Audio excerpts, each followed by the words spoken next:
भी सोचा है कि कुछ लोग इतनी आसानी से किसी का भी दिल कैसे जीत लेते हैं?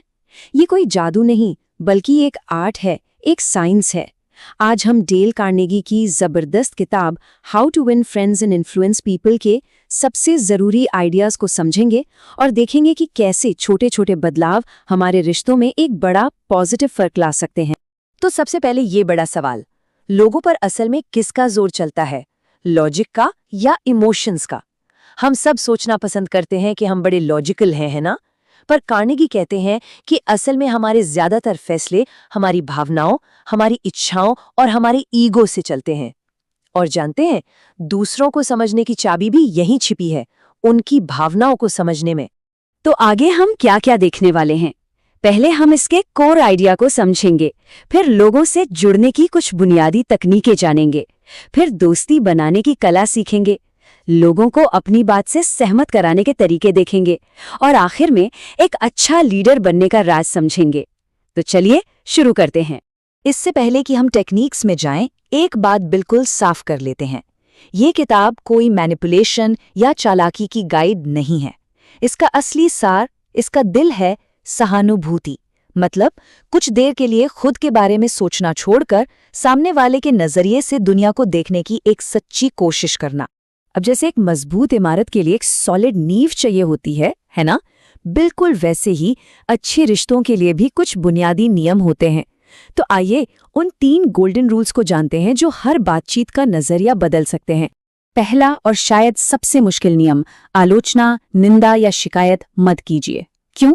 जरा सोचिए, जब हम किसी को क्रिटिसाइज करते हैं तो हम असल में उनके ईगो पर सीधा हमला करते हैं और नतीजा, वो सुधरने के बजाय खुद को सही साबित करने के लिए एक दीवार खड़ी कर लेते हैं।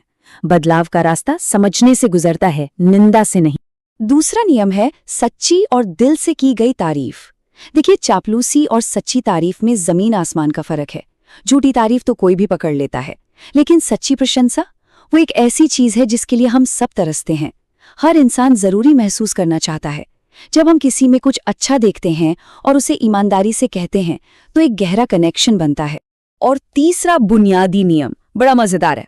अगर मछली पकड़ने जाना है तो कांटे में वो चारा लगाइए जो मछली को पसंद हो, न कि वो जो आपको पसंद है ना? सिंपल। यही बात इंसानों पर भी लागू होती है।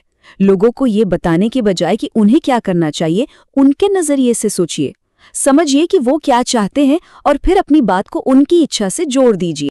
तो नींव तो बन गई। अब सवाल ये है कि ऐसा क्या किया जाए कि लोग आपको सच में दिल से पसंद करने लगें।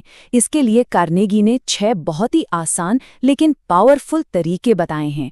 इन 6 तरीकों में एक बात कॉमन है, इन सब का फोकस मैं से हटकर आप पर है।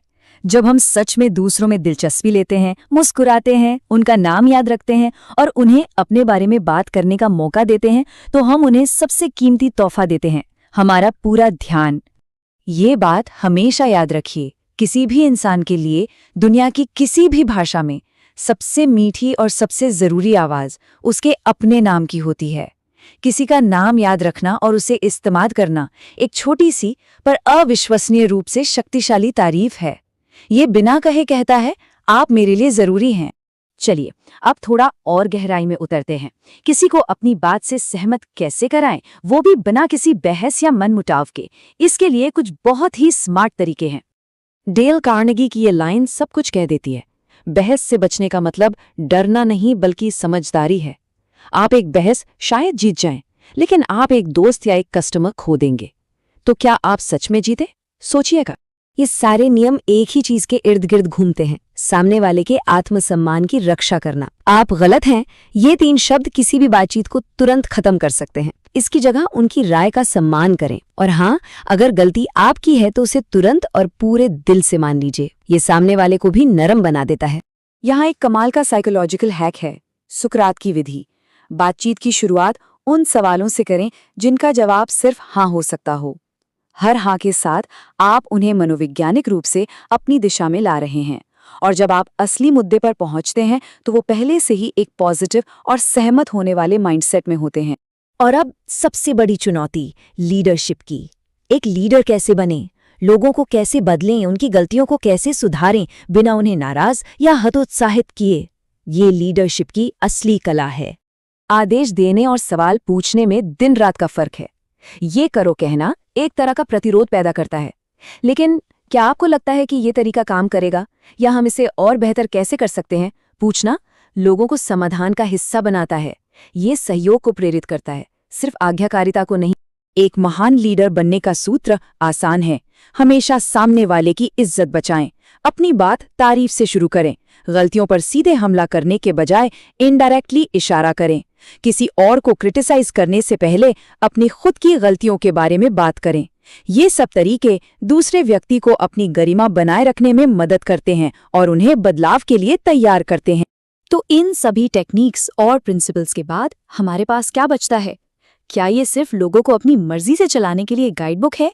जी नहीं, बिल्कुल नहीं। असल में ये सब एक ही चीज पर आकर रुकता है, सहानुभूति और विनम्रता पर बने सच्चे जेन्युइन रिश्ते। ये लोगों से अपना काम निकलवाने के बारे में नहीं है, बल्कि एक ऐसा इंसान बनने के बारे में है जिसके साथ लोग काम करना और रहना चाहते हैं। जब ये मानसिकता आपकी आदत बन जाती है तो सफलता अपने आप पीछे आती है। तो अब सोचने के लिए ये सवाल है, इन सभी शक्तिशाली सिद्धांतों में से वो कौन सा एक सिद्धांत है जिसे आज से ही अपनी जिंदगी में उतारा जा सकता है? शायद सिर्फ मुस्कुराना या किसी का नाम याद रखना। याद रखिए, छोटे कदम ही सबसे बड़े बदलाव लाते हैं।